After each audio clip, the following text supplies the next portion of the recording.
بسم اللہ الرحمن الرحیم۔ تو وہ پھر تمہیں انہی کے سپرد کر دے گا۔ پھر تم جاؤ، چاہے گھروں میں جاؤ تو چاہے درختوں پہ چڑھو، چاہے پہاڑوں میں جاؤ، ایک اللہ کا لڑ پکڑ لو اور نبی صلی اللہ علیہ وسلم کے طریقوں کو اپنا لو، چھوڑ دو سارے طریقے۔ انشاءاللہ العزیز اللہ تبارک و تعالی تمہاری جسمانی بیماریوں سے بھی شفا دے گا، روحانی اندر کی جو بیماریاں اس کی بھی، ظاہری اور باطنی ہر بیماری سے تمہیں شفا دے گا۔ دوا بھی اور دوا بھی اللہ ہی نے پیدا کی ہیں، ساری جڑی بوٹیاں بھی اللہ نے، ڈاکٹر اور سارے حکیم بھی بنائے ہیں۔ پھر اللہ تمہارے لیے راستہ نکالے گا، تمہارے گھر میں ہی نمک نکلے گا، تمہارے گھر میں ہی لہسن نکلے گا، اجوائن نکلے گی، وہی پڑیا کھاؤ گے، اللہ تمہاری وہ بیماری جس کے پیچھے تم سالوں سے گھوم رہے تھے دنیا میں، کبھی کوئی امریکہ جا رہا تھا، وہی 2 نسخے اللہ دے گا گھر میں، وہی کوٹ کے کھا لو گے، اللہ شفا دے دے گا۔ اللہ تبارک تعالی ہمیں سمجھ عطا فرمائے۔ اب میرا بھائی، اگر کوئی میرا بھائی سوال کرنا چاہے تو وہ کرے، کیونکہ لمبا میں وہ کروں گا تو بولتا جاؤں گا، اب کئی دلوں میں ہوگی میرے کوئی بات میرے بھائیوں کی، تو وہ کوئی سوال کرنا چاہے تو کر لیں، اگر میں جواب دے سکا تو دوں گا انشاءاللہ۔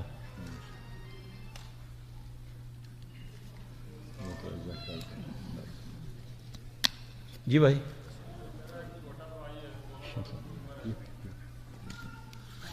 بھائی ایسا ہے کہ جو سوال ہو نا قریب آ جائے، یہاں تو کوئی ایسا سسٹم کر لیں کہ سوال لازمی ہونے چاہیے۔ بسم اللہ۔ نہیں کر سوال کرنا۔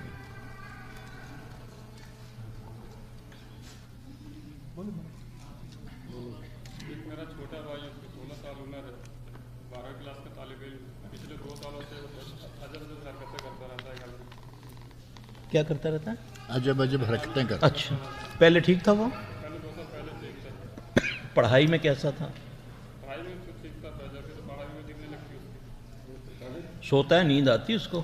نہیں سوتا نہیں رہا، بہت نظر آتی ہے۔ اللہ اسے شفا دے۔ تو علاج نہیں کروایا آپ نے؟ میں میڈیکل لے کے گیا تھا اس کو ڈاکٹر کے پاس، اچھا، وہاں پہ علاج کرایا، میرا کچھ فائدہ نہیں ہوا۔ ڈاکٹر تو گولیاں دیتے ہوں گے نا نشے وغیرہ کی۔ والدہ حیات ہیں؟ اب میرے بھائی یہ طریقہ سن لیں آپ، علماء حضرات بیٹھے ہوئے ہیں، بعد میں تحقیق کر لینا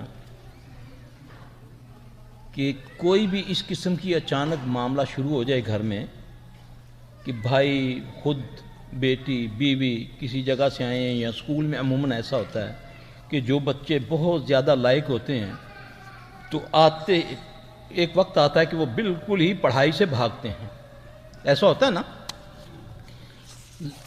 جب کتاب پڑھنے لگتے ہیں تو پھر کیا ہوتا ہے، ایک دم سر پکڑا جاتا ہے، ٹھیک ہے؟ اب اس کو زیادہ تر لوگ لے لیتے ہیں کہ کسی نے جادو کر دیا۔ ایسے کیسز میں 100 میں سے 5 ہوتے ہیں جن پر جادو ہوتا ہے۔ کتنے %؟ باقی تقریباً 95%، 95% لوگوں کو نظر لگتی ہے، ٹھیک ہے؟ اب نظر اپنے کی بھی لگ سکتی ہے، غیر کی بھی لگ سکتی ہے، حاسد کی تو لگتی ہے۔ اس کا علاج کیسے؟ اللہ کے نبی صلی اللہ علیہ وسلم کے دور کے اندر ایک صحابی تھے سہل رضی اللہ تعالیٰ عنہ، وہ نہا رہے تھے، اچانک وہ تڑپنا شروع ہو گئے اور پانی میں گر گئے۔ ان کے بیٹے بھاگے گئے رسول اللہ صلی اللہ علیہ وسلم کے پاس، یہ ماجرا سنایا تو اللہ کے نبی صلی اللہ علیہ وسلم نے فرمایا، تیری دانستہ میں کون کوئی آیا تھا تمہارے باپ کے پاس اس وقت؟ اس نے عرض کی، یا رسول اللہ صلی اللہ علیہ وسلم، حضرت عامر بن ربیع آئے تھے۔ رسول اللہ صلی اللہ علیہ وسلم نے عامر رضی اللہ عنہ کو اپنے پاس بلوایا، پھر آپ نے اس کو ڈانٹا، غصے ہوئے، آپ نے فرمایا، کیوں اپنے بھائی کو ہلاک کرتے ہو؟ بات غور سے سننا، کیوں اپنے بھائی کو ہلاک کرتے ہو؟ کیوں اس پہ جو اچھی چیز لگتی ہے اس پر اللہ کا نام نہیں لیتے ہو؟ برکت کی دعا کیوں نہیں دیتے ہو؟ اس نے جو لفظ بولے یہ تھے کہ کیا اس کا جسم ہے جیسے پردے میں چھپی دو شیزہ کا ہوتا ہے؟ یہ لفظ کہنے تھے تو وہ تڑپنا شروع ہو گئے۔ پھر رسول اللہ صلی اللہ علیہ وسلم نے اس کو حکم دیا، وہ طریقہ میں بتا دیتا ہوں، تحقیق کر لیجئے گا، بہت کم لوگ کرتے ہیں۔ اب یہ تو ایک 2 بندوں کا معاملہ تھا، ٹھیک ہے، علاج بتا دیتا ہوں. کسی بھی علاج میں، کسی بھی بیماری میں اگر اس طرح کی اچانک ہو تو جو بھی اگر اس کو کرے گا اللہ اس کو شفا دے گا. آزما کر اللہ کسی کو ایسی ازمائش میں ڈالے ہی نہ، اگر وہ تو آزما کر. پہلے کیا کرنا ہے؟ وضو کرنا ہے، وضو. ٹھیک ہے. اب ویسے تو حکم تو یہی ہے نا کہ اگر جس منظر کو پتہ چلے کہ میری نظر اس کو لگی ہے وہ خود بخود اس کو پانی دے دے. آج کے دور میں اگر میں جا کر کہوں بھائی جی مجھے آپ کی نظر لگی، آپ مجھے پانی دیں، تو آپ میرا متھا توڑ دیں گے، ہے نا. ایک یہ بھی صورتحال ہے نا. اب وضو کرے وہ، یعنی کہ بیمار نہیں وضو کرے گا، اس کے گھر کا کوئی بندہ بشرطے کہ وہ نمازی ہو، پاک ہو، استنجا وغیرہ کرتا ہو، وہ پورا وضو کرے گا. وضو کرے گا لیکن بغلیں بھی دھوئے گا. بغلوں کا پانی بھی ایک برتن میں اکٹھا کرے گا. پھر حدیث میں آتا ہے کہ اپنے تہمت کے نیچے والا حصہ اس کو بھی دھوئے گا، وہ بھی پانی جمع کر کے اس مریض کے اوپر ڈالو گے، اللہ کے فضل سے وہ ٹھیک ہو جائے گا.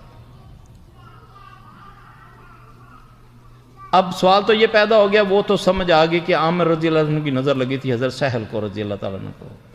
اب ہمیں کیسے پتہ چلے کہ ہمیں کسی کی نظر لگی ہے؟ کوئی بھی نیک بندہ گھر کا اس صورتحال میں اپنے بندے پر اس طرح کا پانی ڈالے گا تو اللہ کے فضل سے اللہ اس کو شفا دے گا. گارنٹی ہے، گارنٹی انشاءاللہ. تحقیق کر لیں پہلے حدیث میں یہ بات ہے تو پھر یہ عمل کریں. 1 دن کر لیں، 2 دن کر لیں، 3 دن کر لیں. میں نے تو اپنی زندگی میں دیکھا ہے 1 بار کرنے سے ہو جاتا ہے ٹھیک بندہ.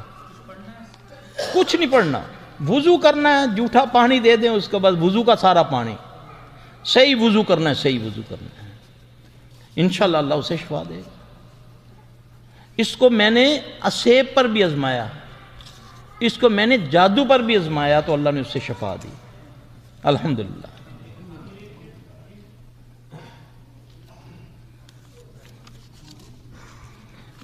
یہ میرے پاس سوال ہے، یہ ایسا کوئی جس بھائی نے سوال پوچھا نا، ان کی امی یا ان کے ابو یا آپ، اگر آپ 5 وقت نماز پڑھتے ہیں، اللہ کے فضل سے یہ 3 دن کر لیں، یہ پانی دے دیں ان کو، ٹھیک ہے، تو اللہ اسے شفا دے دے گا انشاءاللہ تعالی. یہ بھائی نے لکھا ہے کہ جادو اور اسیب کے علاج کے سلسلے میں کوئی کتاب تو بہت ساری کتابیں ہیں میرے بھائی الحمدللہ. ہمارے یہ اپنا دارالاسلام میں بھی ہیں کئی کتابیں ہیں، اب کس کا نام لوں تو اس میں بہترین میں آپ کو بتاؤں حسن المسلم ایک دعا ہے، دعاؤں کی کتاب ہے. اس کو آپ اپنے گھروں میں رکھیں، اپنے بچوں کو دعا یاد کرائیں، کسی چیز کی ضرورت ہی نہیں ہے ہمیں. حسن یہ تو قلعہ ہی ہے، قلعہ آپ کی پاکٹ میں آ گیا، اور مسلمانوں کا قلعہ. اللہ کے نبی صلی اللہ علیہ وسلم نے فرمایا جس نے صبح 3 بار فجر کے بعد بسم اللہ الذی لا یضر پڑھا، یہ پوری دعا، زمین و آسمان میں کوئی چیز اس کو نقصان نہیں پہنچا سکتی. یہ گارنٹی کس کی ہے؟ لیکن ٹائم مقرر ہے، فجر سے لے کر مغرب تک اور مغرب سے لے کر فجر تک. یہ نہیں کہ لکھ کے گلے میں ڈال دو کہ چلے جی. اب تویز ہم کھولتے ہیں نا تو بعض جو ہمارے بھائی ہیں نا، جو کچھ سلفی حضرات بھی دیتے ہیں نا تویز، تو وہ یہ دعائیں اس طرح کی دعائیں لکھ کے نا وہ دے دیتے ہیں کہ نہیں جی ہم نے تو کوئی شرک تو نہیں لکھا نا، دعائیں دی ہیں.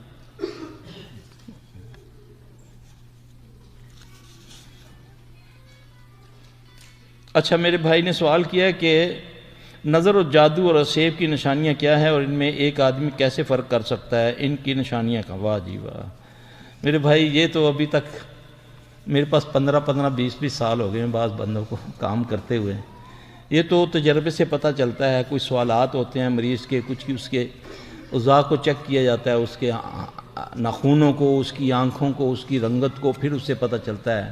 یہ تینوں چیزیں غیب سے ہوتی ہیں. بعض اوقات ہم مریض کو دیکھتے ہیں کہ یہ جادو کا مریض ہے، بعد میں جب تھوڑا سا کام کرنے سے پتہ چلتا ہے کہ یہ تو نظر اس کو لگی ہوئی ہے.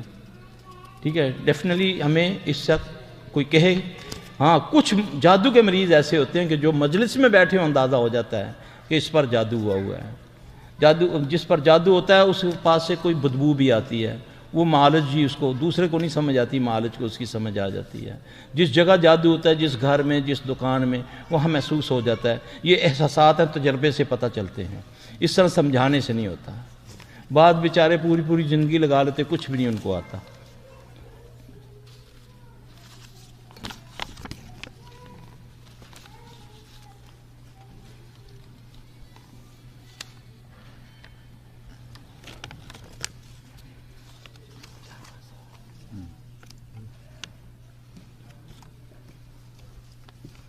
میں پڑھنی پڑے گی، ہاں تسی پڑھ لیجیے۔